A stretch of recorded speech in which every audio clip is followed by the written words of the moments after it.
ରାଜ୍ୟବ୍ୟାପୀ ନିଶାମୁକ୍ତ ଶପଥ ଅଭିଯାନ। ନିଶାମୁକ୍ତ ଭାରତ ଗଠନ ଦିଗରେ ରାଜ୍ୟ ସରକାରଙ୍କ ବଡ଼ ପଦକ୍ଷେପ।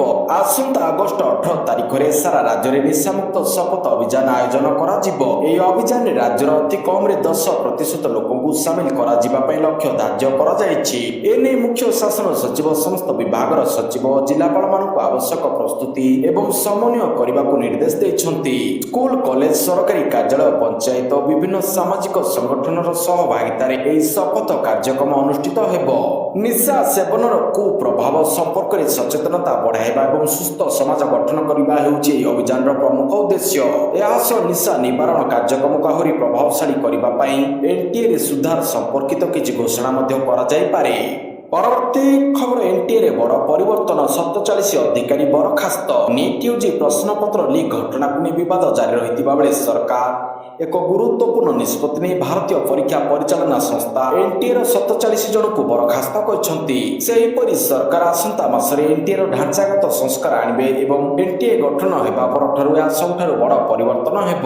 ଏନ୍ଟିଏ ଦେଶରେ ନିଟ୍, ଜେଇଇ ମେନ୍ ଓ ସିୟୁଟି ସମେତ ପ୍ରାୟ 15ରୁ 20 ଜାତୀୟ ସ୍ତରୀୟ ପରୀକ୍ଷା ପରିଚାଳନା କରୁଛି। ପରବର୍ତ୍ତୀ ଖବର, ବିଟ୍ ଚାଟ୍ ଆପ୍ ହଟାଇବାକୁ ନିର୍ଦ୍ଦେଶ। ବିନା ନେଟୱାର୍କ ଇଣ୍ଟରନେଟରେ କାମ କରୁଛି। ଟ୍ୱିଟର ପ୍ରତିଷ୍ଠାତା ଜ୍ୟାକ୍ ଡୋର୍ସି ବିକାଶ କରିଥିବା ବିଟ୍ ଚାଟ୍ ଆପ୍ ଉପରେ କେନ୍ଦ୍ର ସରକାର କଟକଣା ଲଗାଇଛନ୍ତି। ଏହି ଆପ୍କୁ ତୁରନ୍ତ ହଟାଇବାକୁ ଗିଟ୍କୁ ନିର୍ଦ୍ଦେଶ ଦିଆଯାଇଛି। ଦିଲ୍ଲୀରେ ଚାଲିଥିବା ନିଟ୍ ପ୍ରଶ୍ନପତ୍ର ଲିକ୍ ସମ୍ପର୍କିତ ଆନ୍ଦୋଳନରେ ଏହି ଆପ୍ ଗୁରୁତ୍ୱପୂର୍ଣ୍ଣ ଭୂମିକା ରହିଥିଲା। ବିକ୍ଷୋଭକାରୀମାନେ ପରସ୍ପର ସହ ଯୋଗାଯୋଗରେ ରହିବାରେ ତାହା ସାହାଯ୍ୟ କରିଥିଲା। ବିକ୍ଷୋଭ କିମ୍ବା ଗମ୍ଭୀର ଆଇନ ଶୃଙ୍ଖଳା ସ୍ଥିତିରେ ଏହି ଆପ୍ର ଅପବ୍ୟବହାର ହୋଇପାରେ ବୋଲି ସରକାର ଭାବୁଛନ୍ତି। ସେଥିପାଇଁ ତାହାକୁ ହଟାଇବା ପାଇଁ ଭାରତୀୟ ସାଇବର ଅପରାଧ ସମନ୍ୱୟ କେନ୍ଦ୍ର ନିର୍ଦ୍ଦେଶ ଦେଇଛି। ପରବର୍ତ୍ତୀ ଖବର, ବାହୁଡ଼ା ଯାତ୍ରା ବେଳେ ପୁଣି ଜଣେ ଶ୍ରଦ୍ଧାଳୁଙ୍କ ମୃତ୍ୟୁ ସୂଚନା। ସୁଭଦ୍ରାଙ୍କ ରଥ ନିକଟରେ ହୋଇପଡ଼ିଥିଲେ ଅସୁସ୍ଥ।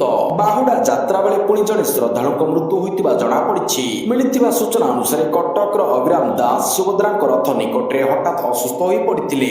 ତାଙ୍କୁ ପ୍ରଥମେ ନିକଟସ୍ଥ ବଗଲା ପ୍ରାଥମିକ ଚିକିତ୍ସା କେନ୍ଦ୍ରକୁ ନିଆଯାଇଥିଲା। ସେଠାରେ ପ୍ରାଥମିକ ଚିକିତ୍ସା ପରେ ତାଙ୍କୁ ଅଧିକ ଚିକିତ୍ସା ପାଇଁ ପୁରୀ ଜିଲ୍ଲା ମୁଖ୍ୟ ଚିକିତ୍ସାଳୟକୁ ସ୍ଥାନାନ୍ତର କରାଯାଇଥିଲା। ହେଲେ ସେଠାରେ ଡାକ୍ତର ତାଙ୍କୁ ମୃତ୍ୟୁ ଘୋଷଣା କରିଛନ୍ତି। ପରବର୍ତ୍ତୀ ଖବର, ଇସ୍ତଫା ଦେଲେ କେନ୍ଦ୍ର ରେଳମନ୍ତ୍ରୀ, ତତ୍କାଳ ସ୍ୱୀକାର କଲେ ରାଷ୍ଟ୍ରପତି। କେନ୍ଦ୍ର ରେଳ ରାଷ୍ଟ୍ରମନ୍ତ୍ରୀ ରବନୀତ ସିଂ ବିଟୁ ମନ୍ତ୍ରୀ ପଦରୁ ଇସ୍ତଫା ଦେଇଛନ୍ତି। ତାଙ୍କ ଇସ୍ତଫା ପତ୍ରକୁ ତତ୍କାଳ ପ୍ରଭାବରେ ରାଷ୍ଟ୍ରପତି ସ୍ୱୀକାର କରିଛନ୍ତି। ରାଷ୍ଟ୍ରପତି ଭବନ ପକ୍ଷରୁ ଜାରି ସୂଚନା ଅନୁଯାୟୀ ପ୍ରଧାନମନ୍ତ୍ରୀଙ୍କ ପରାମର୍ଶ କ୍ରମେ ମନ୍ତ୍ରୀ ପରିଷଦରୁ ରବନୀତ ସିଂ ବିଟୁଙ୍କର ଇସ୍ତଫାକୁ ତୁରନ୍ତ ପ୍ରଭାବରୁ ଗ୍ରହଣ କରାଯାଇଥିଲା। ପରବର୍ତ୍ତୀ ଖବର, ନବ ଦିନାତ୍ମକ ଘୋଷଯାତ୍ରା ସାରି ଶ୍ରୀମନ୍ଦିର ଅଭିମୁଖେ ଚତୁର୍ଦ୍ଧାମୂର୍ତ୍ତି ଆଜି ଦୁର୍ଲଭ ସୁନାବେଶରେ ଦେବେ ଦର୍ଶନ।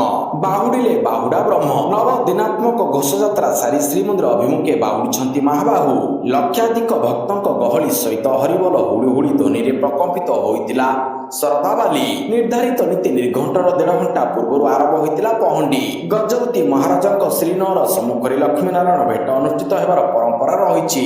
ସେପଟେ ଆଜି ମହାପ୍ରଭୁ ସୁନାବେଶରେ ଅଗଣିତ ଭକ୍ତଙ୍କୁ ଦର୍ଶନ ଦେବେ। ଗୁଣ୍ଡିଚା ମନ୍ଦିରରେ ମହାପ୍ରଭୁଙ୍କର ସେନାପଟା ଲାଗି ପରେ 8ଟା 25ରେ ମଙ୍ଗଳ ଆଳତି, ମଇଲମ, ରୋଷ ହୋମ, ତଡ଼ପ ଲାଗି ଅବକାଶ ପୂଜା, ବେଶ ଶେଷ, ସୂର୍ଯ୍ୟ ପୂଜା ସମ୍ପନ୍ନ ହେବା ପରେ ଗୋପାଳ ବଲ୍ଲଭ ସକାଳ ଧୂପ ଖେଚୁଡ଼ି ଭୋଗ ଖାଇ ମହାପ୍ରଭୁଙ୍କ ଧାଡ଼ି ପହଣ୍ଡି ଆରମ୍ଭ ହୋଇଥିଲା। ପ୍ରଥମେ ଚକ୍ରରାଜ ସୁଦର୍ଶନ, ପଛକୁ ପଛ ପ୍ରଭୁ ବଳଭଦ୍ର, ଦେବୀ ସୁଭଦ୍ରା ଓ ଶେଷରେ ମହାପ୍ରଭୁ ଶ୍ରୀ ଜଗନ୍ନାଥ ସୁସଜ୍ଜିତ ଟାହିଆ ପରିଧାନ କରି ରଥାରୂଢ଼ ହୋଇଥିଲେ।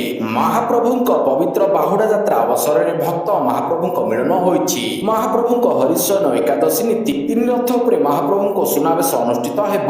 ଏଥିପାଇଁ ପୋଲିସ ପ୍ରଶାସନ ପକ୍ଷରୁ ବ୍ୟାପକ ପ୍ରସ୍ତୁତି କରାଯାଇଥିବା ବେଳେ ସ୍ୱତନ୍ତ୍ର ଟ୍ରାଫିକ ପରିଚାଳନା ବ୍ୟବସ୍ଥା ମଧ୍ୟ ହୋଇଛି। ପରବର୍ତ୍ତୀ ଖବର, ବଙ୍ଗୋପସାଗରରେ ପୁଣି ଏକ ଲଘୁଚାପ କ୍ଷେତ୍ର ସୃଷ୍ଟି। 25ରୁ 28 ପ୍ରବଳ ବର୍ଷା ଆଶଙ୍କା। ଉପକୂଳବର୍ତ୍ତୀ ପଶ୍ଚିମ ସଂଲଗ୍ନ ବଙ୍ଗୋପସାଗର ଉପରେ ସକ୍ରିୟ ଥିବା ଘୂର୍ଣ୍ଣିବଳୟର ପ୍ରଭାବରେ ପୁଣି ଏକ ଲଘୁଚାପ କ୍ଷେତ୍ର ସୃଷ୍ଟି ହେବାର ସମ୍ଭାବନା ରହିଛି ବୋଲି ଶିକ୍ଷା ଅନୁସନ୍ଧାନର ପରିଚାଳିତ ପରିବେଶ ଓ ଜଳବାୟୁ କେନ୍ଦ୍ର ପକ୍ଷରୁ କୁହାଯାଇଛି। ସିଇସି କହିଛି ଯେ ପାଣିପାଗ ପ୍ରଭାବରେ ଜୁଲାଇ 25ରୁ 28 ତାରିଖ ମଧ୍ୟରେ ରାଜ୍ୟର ଉତ୍ତର ପଶ୍ଚିମ ଓଡ଼ିଶାର ବିଭିନ୍ନ ଜିଲ୍ଲାରେ ମଧ୍ୟମରୁ ପ୍ରବଳ ବର୍ଷା ସହ କେତେକ ସ୍ଥାନରେ ପ୍ରବଳରୁ ଅତି ପ୍ରବଳ ବର୍ଷା ହେବାର ଆଶଙ୍କା ରହିଛି। ପରବର୍ତ୍ତୀ ଖବର, ରାଜ୍ୟସଭାରେ ଉପସ୍ଥାପିତ ହେଲା ବନ୍ଦେ ମାତରମ୍ ବିଲ୍। ରାଜ୍ୟସଭାରେ ବନ୍ଦେ ମାତରମ୍ ସମ୍ମାନକୁ ନେଇ ଏକ ବଡ଼ ପଦକ୍ଷେପ ନିଆଯାଇଛି। କେନ୍ଦ୍ର ଗୃହ ରାଷ୍ଟ୍ର ମନ୍ତ୍ରୀ ନିତ୍ୟାନନ୍ଦ ରାୟ ରାଜ୍ୟସଭାରେ ବନ୍ଦେ ମାତରମ୍କୁ ଆଇନଗତ ସୁରକ୍ଷା ପ୍ରଦାନ ନିମନ୍ତେ ଏକ ଗୁରୁତ୍ୱପୂର୍ଣ୍ଣ ବିଧେୟକ ଉପସ୍ଥାପନ କରିଛନ୍ତି। ସରକାରଙ୍କ ଉଦ୍ଦେଶ୍ୟ ରାଷ୍ଟ୍ରୀୟ ଗୀତ ବନ୍ଦେ ମାତରମ୍କୁ ଜାତୀୟ ସଙ୍ଗୀତ ଜନଗଣ ମନ ଭଳି ଆଇନଗତ ସଂରକ୍ଷଣ ପ୍ରଦାନ କରିବା। ଉଲ୍ଲେଖଯୋଗ୍ୟ ଯେ ସରକାର ଜାତୀୟ ସମ୍ମାନ ଅପମାନ ନିବାରଣ ସଂଶୋଧନ ବିଧେୟକ 2026 ସଂସଦରେ ଆଣିବାକୁ ଯାଉଛନ୍ତି। ଏହାର ମୁଖ୍ୟ ଉଦ୍ଦେଶ୍ୟ ହେଉଛି ବନ୍ଦେ ମାତରମ ପ୍ରତି ସମ୍ମାନ ବଢ଼ାଇବା ଓ ଏହାକୁ ଆଇନଗତ ସଂରକ୍ଷଣ ପ୍ରଦାନ କରିବା। ପରବର୍ତ୍ତୀ ଖବର, ରାଜ୍ୟ ବାହାରକୁ ଯିବାକୁ ହେଲେ 21 ଦିନ ପୂର୍ବରୁ କରିବେ ଛୁଟି ଆବେଦନ।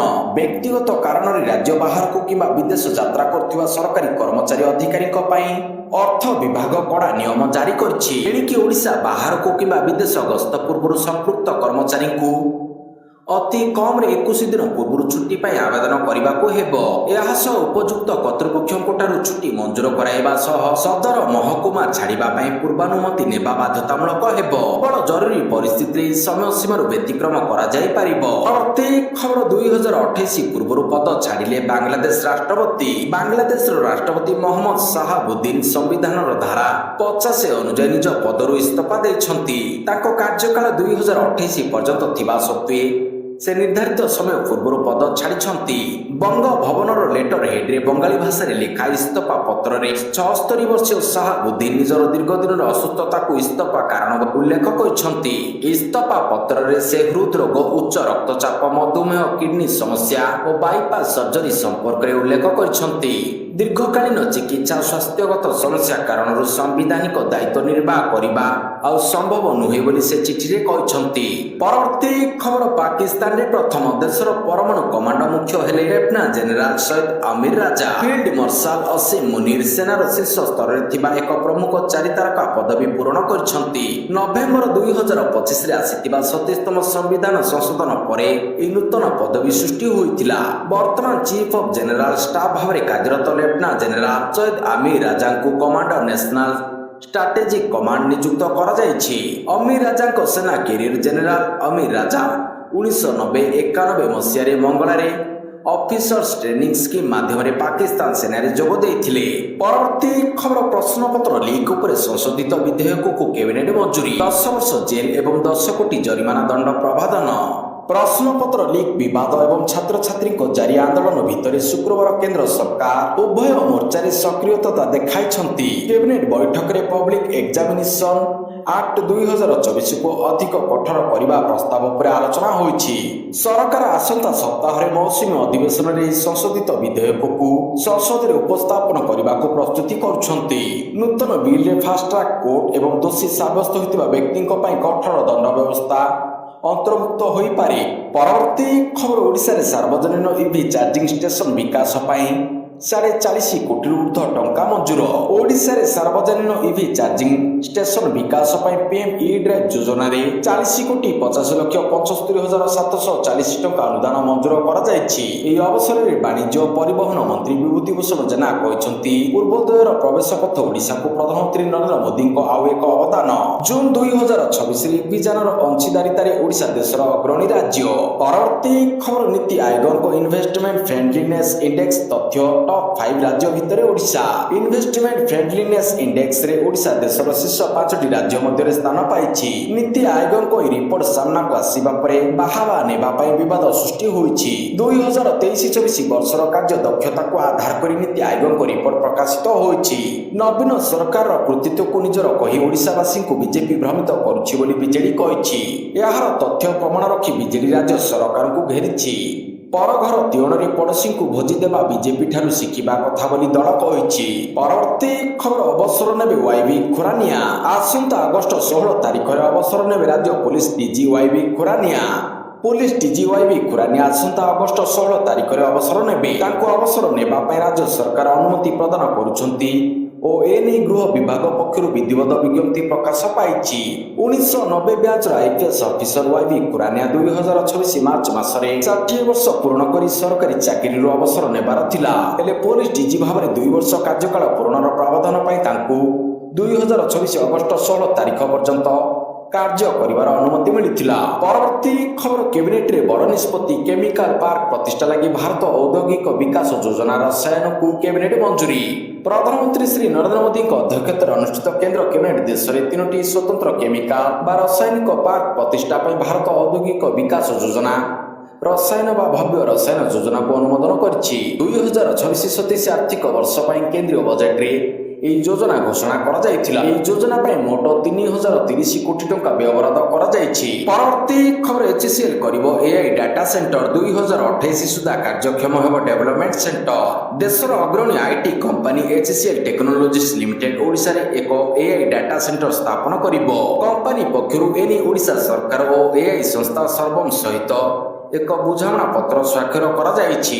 ଲୋକସେବା ଭବନ ସମ୍ମିଳନୀ କକ୍ଷରେ ଅନୁଷ୍ଠିତ ଏହି କାର୍ଯ୍ୟକ୍ରମରେ ମୁଖ୍ୟମନ୍ତ୍ରୀ ମୋହନ ଚରଣ ମାଝୀ, HCL ଟେକ୍ନୋଲୋଜିସ୍ର ମୁଖ୍ୟ ରୋଶନୀ ନାଦର ମାଲହୋତ୍ରା ଓ ସର୍ବମ୍ର ସହ ପ୍ରତିଷ୍ଠାତା ପ୍ରତ୍ୟୁଷ କୁମାରଙ୍କ ଉପସ୍ଥିତିରେ ଏହି ବୁଝାମଣା ହୋଇଛି। 2028 ସୁଦ୍ଧା କାର୍ଯ୍ୟକ୍ଷମ ହେବ ଡେଭଲପମେଣ୍ଟ ସେଣ୍ଟର। ପରବର୍ତ୍ତୀ ଖବର ଆକ୍ସନରେ ସିଏମ୍ ଥାଲାପତି। ଦେଶବ୍ୟାପୀ ନିଟ୍ ପରୀକ୍ଷା ଅନିୟମିତତାକୁ ନେଇ ଚାଲିଥିବା ବିବାଦ ମଧ୍ୟରେ ଏବେ ଦକ୍ଷିଣ ଭାରତର ଚର୍ଚ୍ଚିତ ସୁପରଷ୍ଟାର ତଥା ଟିଭିକେର ମୁଖ୍ୟ ଥାଲାପତି ବିଜୟ ବଡ଼ ବୟାନ ଦେଇଛନ୍ତି। ଦେଶରେ ଚାଲିଥିବା ଛାତ୍ର ଆନ୍ଦୋଳନ ମଧ୍ୟରେ ସେ ନିଟ୍ ପରୀକ୍ଷାକୁ ସମ୍ପୂର୍ଣ୍ଣ ରୂପରେ ବାତିଲ କରିବାକୁ ଦାବି କରିଛନ୍ତି। କେବଳ ସେତିକି ନୁହେଁ, ଶିକ୍ଷା ବ୍ୟବସ୍ଥାରେ ଏକ ବଡ଼ ସାମ୍ବିଧାନିକ ପରିବର୍ତ୍ତନ ଆଣିବାକୁ ଆହ୍ୱାନ ଦେଇ କେନ୍ଦ୍ର ସରକାରଙ୍କ ଶିକ୍ଷା ନୀତି ଉପରେ ଗମ୍ଭୀର ପ୍ରଶ୍ନବାଚୀ ସୃଷ୍ଟି କରିଛନ୍ତି। ସିଏମ୍ ବିଜୟଙ୍କ ଦଳ ଟିଭିକେ ପକ୍ଷରୁ ଜାରି କରାଯାଇଥିବା ବୟାନରେ କୁହାଯାଇଛି ଯେ ନିଟ୍ ପରୀକ୍ଷା ଲାଗୁ ହେବା ପରଠାରୁ ଏହାର ସ୍ୱଚ୍ଛତା ଓ ବିଶ୍ୱସନୀୟତା ସମ୍ପୂର୍ଣ୍ଣ ହରାଇ ସାରିଛି।